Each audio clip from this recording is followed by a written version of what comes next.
No livro de Jeremias e depois no de Atos, nós vemos que esse dia é chamado de o dia do jejum. O que afligia a alma era sinônimo de jejum.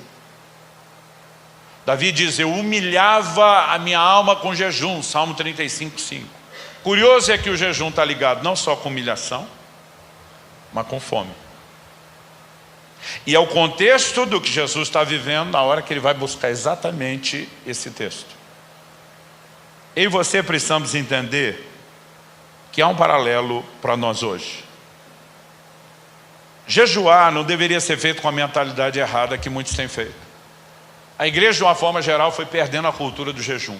Um reduto forte que manteve foi o meio pentecostal. Mas nesse meio, nós começamos a ver as pessoas jejuando por mérito. Não, você tem que pagar o preço, tem que fazer por merecer. Gente, isso é contrário à doutrina. Eu não estou dizendo que eu e você não precisamos de alguns níveis de renúncia para avançar no processo. Mas não é. Eu conheço pregador que ele é assim, não jejuar, Deus não vai usá-lo. Aí você tem outros que vão para o extremo. Não, jejum é mérito. Eu digo não, eles estão fazendo por mérito. Jejum não é mérito. Mas a turma está fazendo errado. Eu digo, então você faça certo. Jesus diz, quando jejuar, não faça como os hipócritas. Não é porque alguém está fazendo a coisa certa do jeito errado que você para de fazer o certo. Então vamos fazer do jeito certo. Então, jogando fora uma ideia errada de mérito, o que é que você precisamos entender e resgatar sobre o jejum?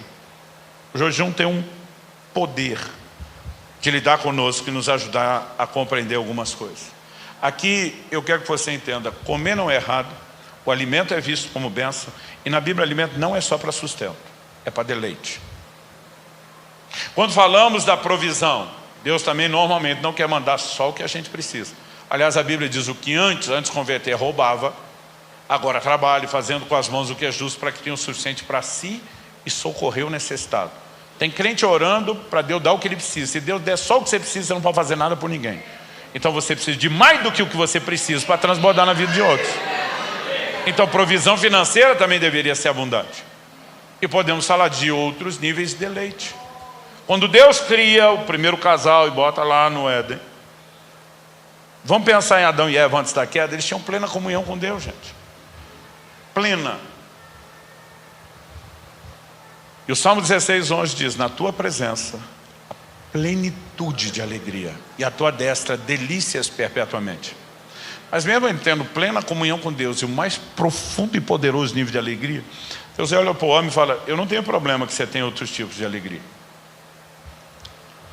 E Deus diz, vocês podem comer de todas as árvores do jardim. Gente, se o alimento fosse só para subsistência, Deus podia ter feito um fruto só, com a mesma cor, com o mesmo sabor, com o mesmo cheiro.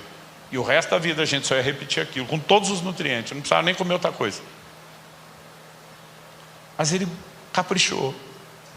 Ele fez todo tipo de cor, de sabor, de cheiro, de textura, frutas sazonais. Quando acaba a estação, você fica torcendo para ela chegar de novo e poder ter acesso àquilo. O que é que Deus está dizendo? Eu não tenho problema que você tenha outras alegrias. Ele diz, mas esse limite você não vai passar. Porque quando você quer entrar num lugar que te dá uma alegria que rouba você da minha, aí deu ruim. O homem está em plena comunhão com Deus, mas Deus diz, eu quero que você tenha comunhão com o semelhante. E decide criar a esposa. Deus está dizendo, eu não tenho problema que você tenha outras alegrias. É só não desconectar de mim. Então mesmo quando falamos do casamento, o sexo que é a tribulação para o solteiro, para se resguardar, é presente e deleite de Deus para os casados que tinham que estar vivendo em avivamento dessa área. Paulo diz em 1 Coríntios 7 que tem que ter avivamento, é para o fogo ficar aceso mesmo. Agora, preste atenção, todas essas coisas que são listas para o crente, há momentos em que nós precisamos dar uma pausa nelas. Não porque elas são erradas, mas porque uma consciência demasiada delas nos rouba a consciência de algo mais sublime e elevado. Então preste atenção. Jejum, na Bíblia, a palavra traduzida como jejuar, nestil. Ne é um prefixo de negação. Estil é comer. Então a palavra jejuar significa não comer. Eu estou dizendo isso porque no nosso tempo jejum, a palavra jejum virou sinônimo de abstinência. Então você está lendo uma matéria esportiva e vai ler lá, determinado time está em jejum de títulos, é o caso do meu. Determinado jogador está em jejum de gols, porque virou sinônimo de mera abstinência. Mas na essência do conceito bíblico era abstinência de alimento. Eu estou fazendo esse comentário porque eu vejo o crente falando, estou em jejum de rede social. Tem nada errado, desde que isso seja um complemento do jejum bíblico e não um substituto. Porque tem crente que a vida inteira jejua as outras coisas, mas não o que devia. Outro dia um amigo nosso falou assim, não pastor, estou num propósito aí, eu estou já há 20 anos num jejum. Falei, que você está jejuando? Lagosta. Eu falei, eu também. Está fora do padrão do poder de comer toda hora. E que jejum é esse, criatura? Mas é inegável que a Bíblia fala de outras abstinências além da alimentar.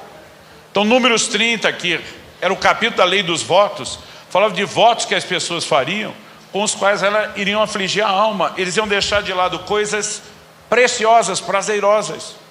Não é porque a gente não pode ter essas alegrias, mas é porque naquele momento daquela pausa, eles queriam cultivar uma outra consciência. Dá para entender a diferença? Aí você vai perceber que o jejum envolve comida, mas envolve outras coisas que podem preencher a alma. Por exemplo, 1 Coríntios capítulo 7, verso 5, Paulo diz que a única justificativa para o casal cristão casado, hoje em dia a gente tem que explicar tudo bem direitinho, dá uma pausa no momento de intimidade, é quando os dois, de comum acordo, decidem juntos o quê? Se dedicarem à oração. Significa que no dia a dia do avivamento o casal cristão não pode orar? Não, não é isso que a Bíblia está dizendo. Mas dedicar, entrar no lugar mais fundo, entrar no lugar diferenciado. E às vezes para entrar numa outra percepção dos deleites espirituais, você precisa dar uma pausa em certos deleites. Eu estava conversando com o pastor Janduí antes da reunião, e um homem de Deus me fez uma pergunta no ano passado que me fez refletir bastante. A minha opinião dos gigantes espirituais dessa nação, um homem que me inspira muito. Ele falou assim para mim, Subirá, você talvez seja a pessoa que eu conheço que mais jejua. Então me permite fazer algumas perguntas? Eu falei sim. Ele falou, o seu ritmo, a sua intensidade está assim impressionando a gente. O que é que tem te atraído tanto a esse lugar do jejum? Eu sei que pode ter um como, mas tenta definir aquela coisa que destaca. Falei, pastor, se o senhor me perguntasse isso anos atrás, minha resposta seria rápida e direta. Eu ia dizer, o anseio pelo sobrenatural. Eu queria romper, eu queria ver o mover, eu queria ver o sobrenatural. Eu falei, e eu sou grato a Deus que o jejum foi uma chave de acesso, somado à oração, às outras coisas. Eu falei, mas hoje, quando o senhor me pergunta, eu não tenho nem necessidade de pensar muito. Hoje, a minha fascinação pelo jejum é a capacidade de perceber, como nunca antes, os deleites espirituais. Ele falou, me explica isso. Eu falei, te explico. Com uma parábola. Falei, quando você está muito tempo sem comer, seu organismo limpou, seu paladar refina de um jeito que é assustador. Então, por exemplo, coisa que jejuadores de tempo prolongado recomendam, de vez em quando, você colocar limão na água. As pessoas falam assim, água não tem sabor. Quem jejua discorda. Tem muita diferença de sabor. Você pega um pH alto, o gosto, quando você está com o paladar sensível, é bem salobro, né? Tem água que tem gosto metálico, até pela presença de mais minerais na água. Tem muita diferença. E o paladar fica tão sensível que tem hora que você tem dificuldade. Você vai beber uma água, a água está ruim. Aí tem gente que fala, água ruim e você com sede. Então, uma dica é colocar limão. Não vou encher você com as coisas técnicas, melhora o pH da água, do sangue. Mas nessa de botar o limão, eu estava num desses jejuns prolongados e fui com um grupo de pastores para o restaurante, porque eu não queria perder a conversa, todo mundo falando de Deus, da palavra, do mover de Deus, né? E eu fui junto. Então eu pedi, os caras, não, você não vai comer? Eu falei, não, gente, hoje vai ser um banquete, hoje vai ser água com gás com limão. Falei, para quem está jejuando é banquete, eu ainda brinquei com eles. E pedi para o garçom, você me traz um limão espremido? Claro. Daqui a pouco ele voltou, ele botou um copo tão grande. Normalmente a turma traz um dedinho, dois ali, às vezes num copo até menor. Mas um copo tão cheio de limão, eu olhei aquilo e pensei, ele errou. Ele entendeu errado. Ele deve ter achado que eu pedi uma limonada, porque era muito limão. Então eu peguei, dei uma bicadinha e provei. Eu achei aquilo tão doce. Falei, amigo, você entendeu errado, eu só queria o limão espremido, não a limonada. Ele falou, não, isso aí é limão espremido. Eu falei, não, isso aqui está doce. Ele falou, de jeito nenhum. Eu vi o cara da cozinha espremer os limões. Isso é limão puro. Eu provei de novo, falei, está doce. O cara não pode. O pastor do outro lado da mesa na minha frente passou a mão no copo, deixa eu provar. Quando ele provou, ele fez uma cara de azedo, falou, pelo amor de Deus, Subirá, isso é limão puro, não tem nada de doce. Eu pensei, eu estou ficando louco. Peguei de novo, bebi, tá doce. Ele pegou, bebeu de novo, tá azedo. No fim, todo mundo entrou no tiratema, eu quase fiquei sem limão. E todo mundo queria provar, e todo mundo fazia a mesma cara de azedo. Demorou para cair a ficha e eu lembrar. Falei, é o meu paladar que está percebendo a frutose do limão, o doce do limão, que ninguém mais percebe. Então, por exemplo, café sem açúcar, que todo mundo reclama que é amargo, fica tão doce, quando você está jejuando muito tempo, que, por exemplo, para mim, chega a ficar enjoativo. Aí, eu falei, pastor, agora imagina eu nesse estado, e uns dias depois, eu estou num outro grupo, e quando termina o almoço, um dos pastores pega uma salada de fruta, e ele começa a encher aquilo de leite condensado. Eu falei, pastor, eu queria voar por cima da mesa no pescoço dele. Eu queria gritar com ele, não precisa colocar essa desgraça do leite condensado, a fruta é doce. Mas eu lembrei que durante muito tempo eu botava a desgraça do leite condensado. Porque quando você está consumindo muito açúcar, você perde a capacidade de perceber. E depois, quando você para, e depois do corpo passar a limpeza, você consegue perceber o doce, que a maioria está lá, mas a maioria não está percebendo. Quando eu terminei a história, já estava balançando a cabeça, tipo, entendi. Falei, pastor, a coisa mais empolgante para mim tem sido a capacidade de perceber os deleites espirituais. Eu digo, isso tudo sempre esteve aqui? E eu é que não percebia? Qual é o poder da abstinência? Essa pausa em coisas que enchem a nossa alma e não são necessariamente ilícitas nem pecaminosas.